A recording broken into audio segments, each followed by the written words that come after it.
Good morning everyone. तर तुम्हा सर्वांचं स्वागत आहे परत एकदा आमच्या ज्ञानप्रबोधिनी या चॅनलमध्ये. तर मैत्रिणींनो, आपण आशा स्वयंसेविकेशी संबंधित व्हिडिओ बनवत आहोत. त्याचप्रमाणे आपण अंगणवाडी ताईंशी संबंधित व्हिडिओ बनवत आहोत. त्यामुळे या दोन ताईंपैकी जर कोणी एखादा हा व्हिडिओ पाहत असेल तर त्यांनी या आमच्या ज्ञानप्रबोधिनी या यूट्यूब चॅनलला नक्की सबस्क्राईब करावं, कारण त्यांच्याशी संबंधित जी काही ऑनलाईन किंवा ऑफलाईन कामे असतात त्याबाबतचे प्रत्येक व्हिडिओ आता या चॅनलवरती प्रसारित होणार आहे. त्यामुळे या चॅनलला सबस्क्राईब करणं त्यांच्यासाठी अतिशय उपयुक्त ठरणार आहे. आज आपण आशा स्वयंसेविका यांनी HbNC व्हिजिट कशी द्यायची किंवा त्याबाबतचे प्रपत्र कसे भरायचे याबाबतचा व्हिडिओ बनवत आहोत. त्यामुळे हा व्हिडिओमधून स्किप करू नका, कारण आशाताईंना प्रत्येक भेटीसाठी या जी काही HbNCची प्रत्येक भेट असेल त्यासाठी 50 रुपये प्रतिबालक इतका मोबदला मिळत आहे. प्रति बालक प्रति भेट असा मोबदला मिळत आहे. त्यामुळे हा फॉर्म व्यवस्थितरित्या कसा भरायचा हे आजच्या व्हिडिओत मी सांगणार आहे. त्यामुळे व्हिडिओमधून स्किप करू नका. चला तर मग जराही वेळ न घालवता सुरू करू आपण आपला आजचा व्हिडिओ. तर बघा, HbNC नवजात बालकाची गृहस्तरावर घ्यावयाची काळजी. आशा स्वयंसेविकेने गृहभेटीदरम्यान भरावयाचे प्रपत्र, म्हणजे ज्यावेळेस आपण HbNCची व्हिजिट देतो त्यावेळेस हे प्रपत्र आपण सोबत घेऊन जायचं आहे व हे व्यवस्थितरित्या आपण भरून द्यायचं आहे. तर बघा, इथं सुरुवातीला इथं काय आहे तर गावाचं नाव आहे. तर या ठिकाणी आपण गावाचं नाव भरायचं आहे. त्यानंतर प्राथमिक आरोग्य केंद्राचं नाव, जिल्ह्याचं नाव, आशाचं नाव, तालुक्याचं आणि ज्या मातेचा आपण हा फॉर्म भरत आहोत त्या मातेचं नाव आपण इथं व्यवस्थितरित्या भरणार आहोत. ही नवजात शिशूची पहिली तपासणी म्हणजे फर्स्ट एक्झामिनेशन ऑफ न्यूबॉर्न, यासाठी ही पेज आपण भरणार आहोत. यामध्ये बघा, सुरुवातीला आशा स्वयंसेविकेने भरावयाची माहिती. तर मातेचे संपूर्ण नाव, यामध्ये सुरुवातीला तिचं नाव, पतीचं नाव आणि आडनाव आपण भरणार आहोत. त्यानंतर LMPची तारीख, म्हणजे तिची जी काही मासिक पाळी चुकलेली असेल तिची तारीख आपण या ठिकाणी दिनांक, महिना आणि वर्ष अशी व्यवस्थितरित्या भरणार आहोत. त्यानंतर प्रसूतीची संभाव्य तारीख म्हणजे EDD ही आपण दिनांक, महिना आणि वर्ष अशी व्यवस्थितरित्या भरणार आहोत. कमी दिवसाचे जर अर्भक असेल तर त्याची प्रसूतीची तारीख देखील आपण दिनांक, महिना आणि वर्ष अशा प्रकारे भरून घेणार आहोत. तिचा जो काही प्रसूतीचा प्रकार असेल, घरी किंवा दवाखान्यात, ते देखील आपण इथं व्यवस्थित भरणार आहोत. त्यानंतर प्रसूतीचा दिनांक, हा दिनांक, महिना आणि वर्ष असं व्यवस्थितरित्या आपण भरून घेणार आहोत. बाळ जर अपुऱ्या दिवसाचं बाळंतपण असेल तर ते होय किंवा नाही असं आपण इथं नोंदवणार आहोत. म्हणजे LMP व EDD 4च्या आधारे हे निश्चित करायचं आहे. आशा स्वयंसेविकेचा प्रथम तपासणी दिनांक, म्हणजे आशा स्वयंसेविकेने ज्यावेळेस पहिल्यांदा त्या मातेस किंवा त्या बालकास व्हिजिट केली असेल तिचा त्या फर्स्ट भेटीचा दिनांक इथं दिनांक, महिना आणि वर्ष असं व्यवस्थितरित्या भरायचे आहे. प्रथम तपासणीची वेळ म्हणजे त्या आशा स्वयंसेविकेने नेमकं पहाटे, सकाळी, दुपारी, सायंकाळी की रात्री किती वाजून किती मिनिटांनी भेट दिली हे देखील आपण इथं व्यवस्थितरित्या भरणार आहोत. व फक्त भेट देऊन नाही तर त्यांची जी काही तपासणी व्यवस्थित करायची आहे ते देखील त्या आशा स्वयंसेविकेने करणे तितकीच गरजेचे आहे. तर या ठिकाणी पर्यवेक्षकाने तपासणी, गटप्रवर्तकाने केलेली तपासणी इथं होय नाही हे चूक किंवा बरोबर असं ते गटप्रवर्तक भरणार आहे. त्यानंतर तालुका समूह संघटकाचा अभिप्राय या ठिकाणी नोंदवायचा आहे.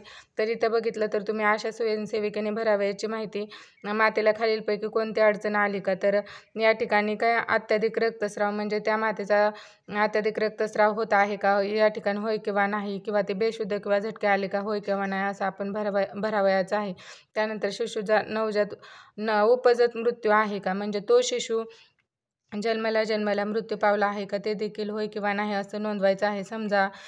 समजा जर शिशूचा उपजत मृत्यू असेल तर पुढे तपासू नका, परंतु ती जी काही माता असेल तिला मात्र 2, 3, 7, 14, 21 आणि 28व्या गृहभेटीचा दौरा फॉर्मनुसार मातेची पूर्ण तपासणी करणे देखील आशांना आवश्यक आहे. शिशूच्या जन्मानंतर प्रथम आहाराच्या स्वरूपात शिशूला काय दिलं, तर या ठिकाणी योग्य पर्यायास खून करायचे आहे आपल्याला.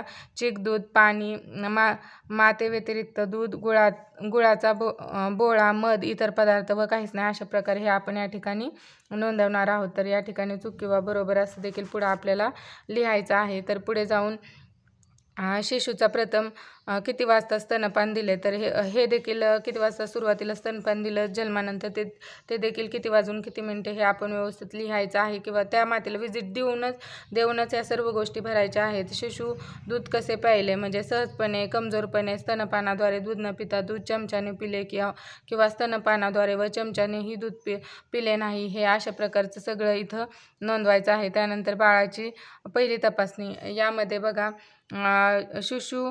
शिशु थर्मामीटरने तापमान पहा, काखेमधून पहा आणि नोंद करा. तर त्याचं सेल्सिअसमध्ये किती तापमान आहे ते नोंदवायचं आहे. त्यानंतर फॅरेनहाइटमध्ये देखील ते नोंदवायचं आहे. डोळे कसे होते, सामान्य होते का, हे देखील होय किंवा नाही असं लिहायचं आहे. डोळ्यातून पू वाहत आहे का किंवा सूज आहे का, हे देखील आपण या ठिकाणी नोंदवणार आहोत. तर त्याच्या पुढचं पेज जर आपण पाहिलं तर हे बघा, अशा प्रकारची माहिती आशांनी भरायची आहे की नाभी नाळेतून रक्त निघत आहे का, या ठिकाणी होय किंवा नाही, हे देखील व्यवस्थित त्याचे तपासणी वगैरे करूनच ही माहिती आशांनी भरायची आहे. कृती जर प्रश्न क्रमांक 16मध्ये होय असल्यास आशा किंवा आरोग्य सेविका TBA यांनी नाळेला स्वच्छ दोऱ्याने परत बांधावे. तर बघा, कृती केली का, तर ही जर कृती केली असेल किंवा होय नाही लिहावे. वजन किती असेल त्या बाळाचं ते देखील किलोमध्ये इथं आणि ग्रॅममध्ये इथं नोंदवायचं आहे. त्यानंतर वयानुसार रंग, म्हणजे त्याचा वजनानुसार रंग, त्याचं जे काही वजन केलं असेल त्या काट्यामध्ये वजनानुसार त्याचं कुठल्या रंगात त्याचं वजन आलं आहे, ते लाल, हिरवा, पिवळा अशा प्रकारची नोंद इथं करायची आहे. आवश्यक असलेली व शक्य असलेली कृती अचूकरित्या केली आहे का, इथं होय किंवा नाही लिहायचं आहे. नवजात शिशुमध्ये खालीलपैकी कुठले लक्षण आढळल्यास नमूद करावे, म्हणजे त्याच्या हातपाय लुळे आहेत का, ते लिहायचं आहे. दूध कमी पित आहे का किंवा बंद केलेले आहे का, हे देखील होय नाही नोंदवायचं आहे. खूप हळूवार रडत आहे की रडणे बंद केलेलं आहे. लक्षण आढळल्यास आशाने शिशुला संदर्भित केले आहे का, कोठे संदर्भित केले, अशा प्रकारची माहिती व्यवस्थित भरायची आहे. म्हणजे उपकेंद्र, प्राथमिक आरोग्य केंद्र, ग्रामीण रुग्णालय किंवा उपजिल्हा रुग्णालय. नवजात बालकाची नियमित काळजी, खालील कृती केली आहे का, नवजात बालकास कोरडे केले आहे का, हे देखील आपण होय नाही अशा प्रकारे व्यवस्थित भरणार आहोत. नवजात बालकास उबदार ठेवणे, अंघोळ न घालणे, नवजात बालकास कपड्यात गुंडाळणे, मातेजवळ त्वचा संपर्क पद्धतीने ठेवलेला आहे का, नवजात बालकास निव्वळ आईचे दूध पाजले आहे का, अशा प्रकारे हा फॉर्म व्यवस्थितरित्या आशांनी भरायचा आहे. त्यानंतर बघा, शिशुमध्ये व्यंग दिसत आहे का, दिसत असल्यास होय, नसल्यास नाही लिहावे. होय असल्यास खालीलपैकी कुठले व्यंग दिसते, हे देखील इथं लिहायचं आहे. हातपाय वाकडे झालेले आहेत का, फाटलेले दुभंगलेले ओठ आहेत का, मानेवर किंवा पाठीवरती गाठ आहेत का, किंवा अन्य कुठलं व्यंग त्याच्यात दिसत असेल तर ते देखील आपण इथं व्यवस्थित त्याची तपासणी करून नोंदवू शकतो. त्यानंतर व्यंग आढळल्यास आशाने शिशुला संदर्भित केलंय का, हे देखील इथं होय नाही असं लिहायचं आहे. कोठे संदर्भित केलेलं आहे ते देखील आपण इथं सांगणार आहोत. हा पर्यवेक्षकाने भरावयाचा फॉर्म आहे. तर आणि त्यानंतर बघा, गृहभेटीचा फॉर्म, तर माता व नवजात शिशूची तपासणी. तर इथं परत एकदा मातेची प्राथमिक स्वरूपाचे नाव, म्हणजे इथं राज्याचं, जिल्ह्याचं, तालुक्याचं व प्रसूतीचं नाव, प्रसूतीची तारीख लिहायचं आहे. कमी दिवसाच्या अर्भकाबाबत प्रसूतीची तारीख आपण इथं लिहिणार आहोत. त्यानंतर प्राथमिक आरोग्य केंद्राचे नाव, आशाचे नाव, मातेचे नाव, मातेच्या पहिल्या तपासणीची तारीख व LMPची तारीख आपण इथं नोंदवणार आहोत. त्यानंतर बघा, आशा स्वयंसेविकेच्या भेटीचा दिवस. आता दिवस, जर घरी प्रसूती झाल्यास तर पहिल्या दिवशीच भेट आशा देणार आहे, तर आशा स्वयंसेविकेच्या भेटीचा दिनांक याच्या खाली नोंदवायचा आहे. त्यानंतर तिसऱ्या दिवशी जर तिने विजिट दिली तर तो 7व्या दिवशीचा, 14, 21, 28 आणि 42व्या दिवसाची. परत करावयाची कार्यवाही इथं लिहायचं आहे. तालुका व गटप्रवर्तकांचे समूह संघटकाचा अभिप्राय या ठिकाणी नोंदला जाणार आहे. त्यानंतर मातेला खालील बाबी विचारा, तर बाळ जिवंत आहे का, हे आपण मातेला विचारायचं आहे. त्यानंतर जर बाळ जिवंत नसेल तर मृत्यूची तारीख, वेळ व जागा लिहा. जर बाळ जिवंत नसल्यास फक्त मातेबाबतची माहिती भरण्यात यावी. जर बाळ जिवंत नसेल तर फक्त मातेबाबतची माहिती या फॉर्ममध्ये आपण भरणार आहोत. माता 24 तासात किती वेळा जेवण करते, हे देखील इथं नोंदवायचं आहे. म्हणजे प्रत्येक दिवसाच्या खाली, ज्या त्या दिवशी विजिट दिल्याच्या नंतर हा फॉर्म आपण कंप्लीट करणार आहोत व प्रत्येक प्रश्नाचे उत्तर त्या त्या दिवसाखाली लिहिणार आहोत. रक्तस्राव, एका दिवसात माता किती पॅड बदलते, हे देखील इथं प्रत्येक विजिटच्या दरम्यान आपण भरायचं आहे. माता 5 पेक्षा अधिक वेळा पॅड बदलत असल्यास दवाखान्यात संदर्भित करायचं आहे. त्यानंतर बघा आशा स्वयंसेविकेच्या भेटीचा दिवस दिवस 1 जर घरी प्रसूती झाली तर बाळंतपणानंतर शिशूला उबदार ठेवले जाते का, मातेच्या जवळ त्वचा संपर्क पद्धतीने ठेवले जाते का, कपडे घालणे आणि व्यवस्थित गुंडाळून ठेवले जाते का, हे होय नाही असं आपण प्रत्येक विजिटच्या दरम्यान त्या बाळाच्या पुढे ते संदर्भित करणार आहोत. त्यानंतर करावयाची कार्यवाही असं जर होत नसेल तर शिशूला उबदार ठेवण्याचा सल्ला आपण आशा स्वयंसेविका या नात्याने देणार आहोत. त्यानंतर शिशूला व्यवस्थितरित्या स्तनपान केले जाते का, भूक लागले तेव्हा का, 24 तासातून कमीत कमी 7-8 वेळा, हे देखील प्रत्येक विजिटच्या दरम्यान म्हणजे 1, 3, 7, 14, 21, 28, 42 अशा होय नाही अशा प्रकारे लिहिणार आहोत. जर व्यवस्थित स्तनपान होत नसल्यास मातेस स्तनपान करण्याचा सल्ला आपण द्यायचा आहे. त्यानंतर शिशूला रडत राहतो का किंवा दिवसातून कमीत कमी 6 वेळा लघवी करतो का, हे देखील आपण इथं व्यवस्थित प्रत्येक भेटीच्या दरम्यान लिहिणार आहोत. जर लघवी करत नसेल तर मातेला प्रत्येक 2-2 तासांनी दूध पाजायचा सल्ला आपण देणार आहोत. त्यानंतर मातेची काळजी तर मातेचे तापमान मोजा व नोंद करा. इथं मातेचं तापमान आपण इथं फॅरेनहाईटमध्ये व इथं सेल्सिअसमध्ये व्यवस्थित प्रत्येक भेटीच्या दरम्यान यापैकी एखाद्या पद्धतीने आपण प्रत्येक भेटीच्या दरम्यान नोंदवणार आहोत. जर मातेचं तापमान 102 डिग्री असेल म्हणजे 38.9 डिग्री सेल्सिअस असेल म्हणजे 102 फॅरेनहाईट एवढं असेल तर पॅरासिटामॉलची गोळी द्या आणि अधिक असेल तर दवाखान्या संदर्भित आपण करणार आहोत. त्यानंतरचा पुढचा देखील हा फॉर्म अतिशय महत्त्वाचा आहे. आशांनी मात्र प्रत्येक भेट देऊन प्रत्येक भेटीला आशांनी व्यवस्थितरित्या इथं माहिती भरायची आहे. बघा दुर्गंधयुक्त स्राव आणि 100 डिग्री फॅरेनहाईट म्हणजे 37.8 डिग्री सेल्सिअसपेक्षा जास्त तापमान आहे का, अशा प्रकारे प्रत्येक दिवशी होय ना असं नोंदवायचं आहे. होय असल्यास मातेस दवाखान्यात संदर्भित करायचं आहे.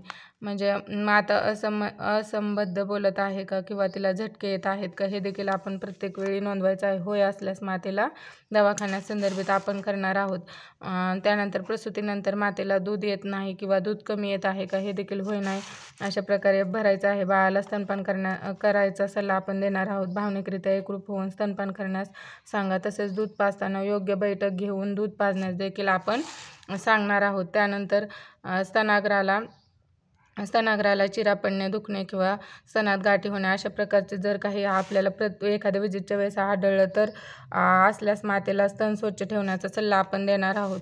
त्यानंतर नवजात बालकाची तपासणी, डोळे सुजलेले आहेत का किंवा पुणे भरलेले आहेत का, अशा प्रकारे होय ना आपण प्रत्येक विजिटच्या वेळी भरणार आहोत. असल्यास असं जर काही असेल तर संदर्भित करणार आहोत. वजन 7, 14, 21, 28व्या दिवशी वजनाची नोंद व्यवस्थित करायची आहे किलोग्रॅम आणि ग्रॅममध्ये.